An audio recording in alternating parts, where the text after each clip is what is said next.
Hey, I had a thought that I wanted to share with you. About 2 weeks ago, I started a meditation with this one specific quote, and this quote kept being mulled over in my mind, and I kept stumbling across other thoughts that fed into this one thought. And it's been in my mind to share this with you, so I'll take a moment today and quickly share this thought with you. The quote that I started this particular meditation with was a quote from Pema Chodron. And in this quote, she says, meditation practice is not about trying to throw ourselves away and become something better. It is about befriending who we are already.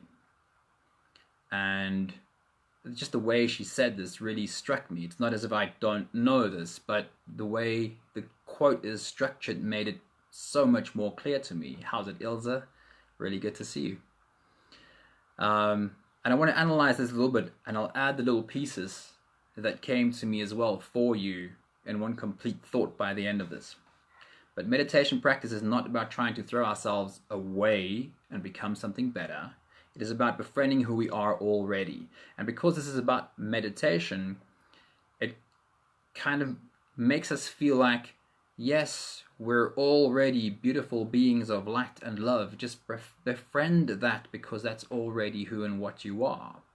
But that's only just a little part of it. Yes, we have this experience of ourselves as being beings of love, beings of light, being happy, having some inner wisdom, but we don't have just one experience of ourselves. We also have different experiences of ourselves. Sometimes I experience myself as happy, but sometimes legit I experience myself as sad. Sometimes I experience myself as scared. Sometimes I experience myself as angry. So it's not just one experience that we have of ourselves. We have all these different experiences of ourselves. How's it, Ursula? So good to see you there. So when Pema Chodron says meditation is about befriending who we are already, I'm sure she doesn't mean just one aspect of ourselves, but all of it. And to make this discussion easier, I'll just say sad and happy. I have two experiences of myself. I experience myself in these two different ways, sometimes sad, sometimes happy. Hello, Estelle, good to see you there.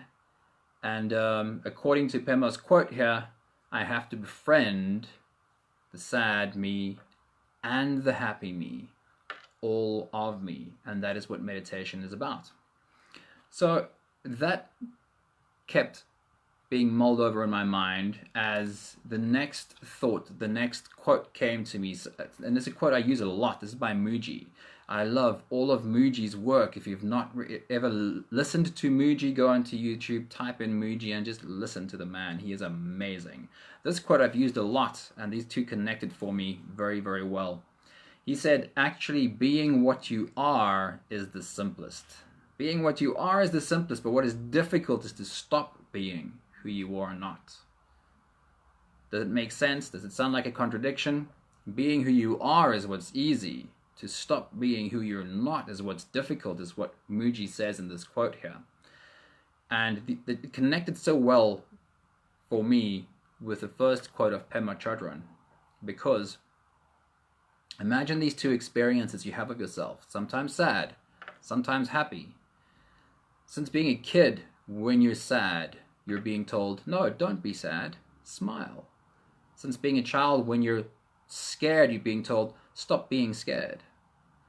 Since being a kid, when you feel angry, you're being told, stop being angry. So what you've been learned to do is, when I'm sad, I learn that there's this armor that I put on to stop feeling sad. There's this mask that I can wear to stop looking sad. And when I have some kind of a tool to hide my sadness and not look sad, then I become more acceptable. Or when I'm scared, there's some armor that I can put on when I feel scared, or there's a mask that I can wear when I look scared, and when I don't look scared, I am more acceptable. So at the core of who we are is this range of experiences, of experiencing ourselves in different ways, But over our lifetime, we learn that in order to be accepted and acceptable, we have to put on layers in order to be happier or to fake feeling happier.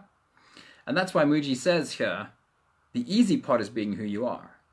But you've been training yourself to wear these masks. You've been training yourself. You've been reinforcing patterns of putting on armor over and over again that it becomes so difficult to stop being that thing that you're not.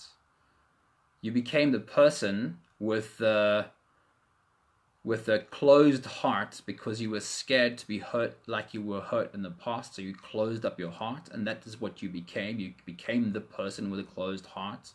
And now that you're trying to become yourself again, you find it hard to let go of the habit of the closed heart.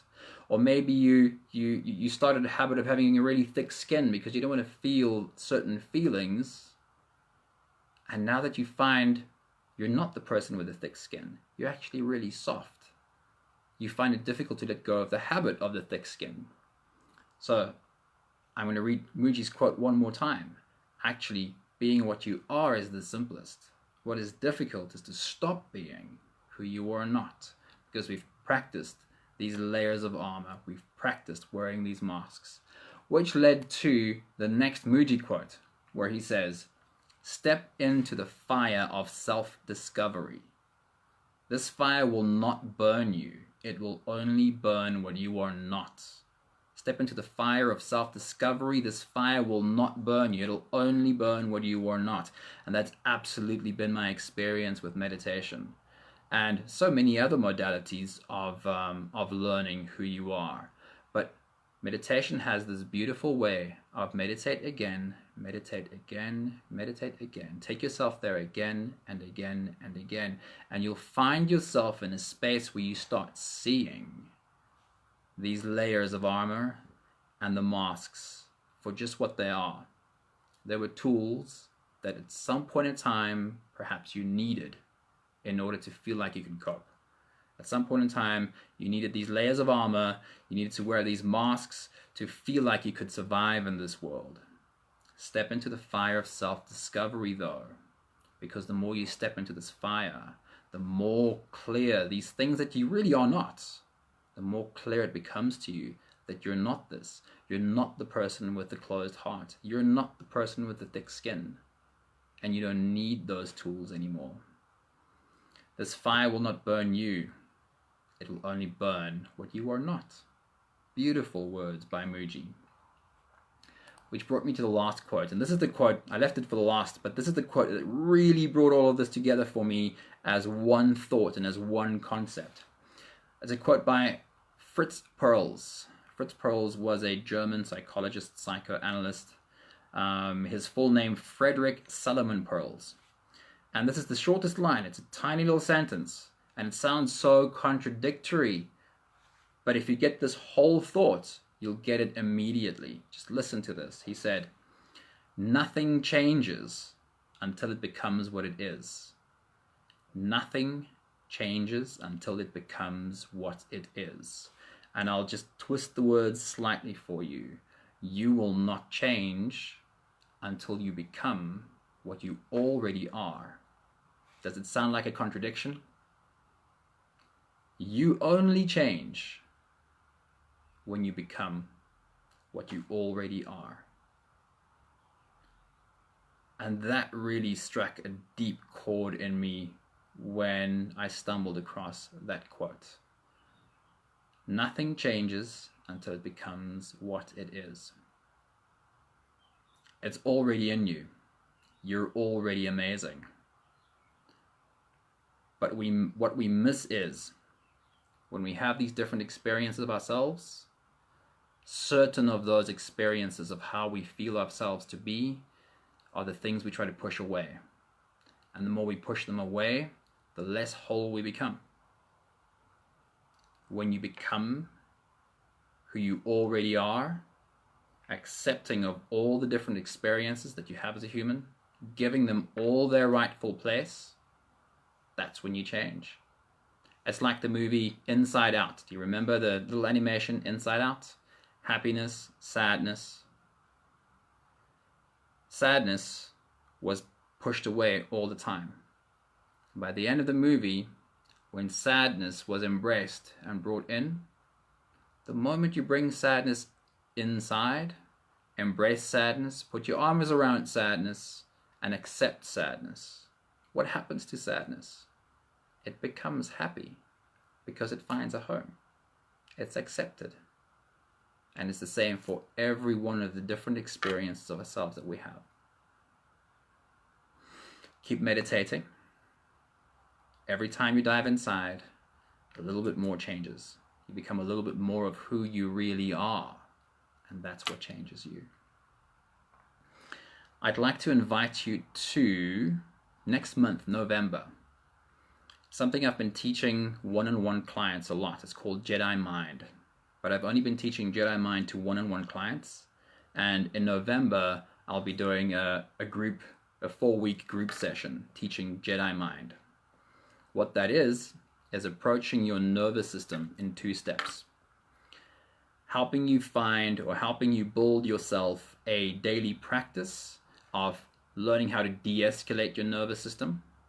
If your nervous system is highly activated, how do you very quickly de-escalate that? And by having that practice, you're building a new pattern for your nervous system.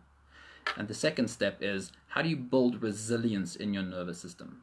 When someone is mentioned as being a person who's got nerves of steel, he's got ice water in his veins, how do you build a nervous system that's calm and just not so sensitive to fear without pushing anything away like we've just been speaking with? How do you embrace all of who you are and have this really calm, non-reactive nervous system? Have a look at the link up top, onemindonline.com. Go and have a look at the events. Send me a message if you want more information on Jedi Mind. It's going to be a really fun 4 weeks of learning how to de-escalate your nervous system and how to build resilience in your nervous system. Check it out. Send me a message or just click on the link and fill in the form on the page. Hope you guys have an awesome day. Don't forget, tomorrow morning I'm back for meditation. Anytime you want to jump in once a day on meditation, I am there every single day for you. Lots of love to you guys. Have a great day. Ciao, ciao.